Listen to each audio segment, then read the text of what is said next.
सुमनसवन्दित सुन्दरि माधवी चन्द्र सहोदरि हेममयी मुनिगणमण्डित मोक्षप्रदायनि मञ्जुलभाषिणि वेदनुते पङ्कजवासिनि देवसुपूजित सद्गुणवर्षिणि शान्तियुते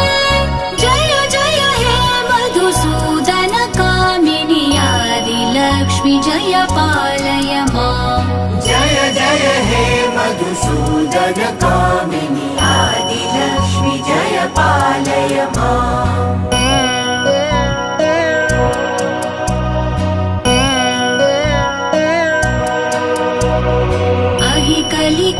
कलिकल्मषनाशिनि कामिनि वैदिकरूपिणि वेद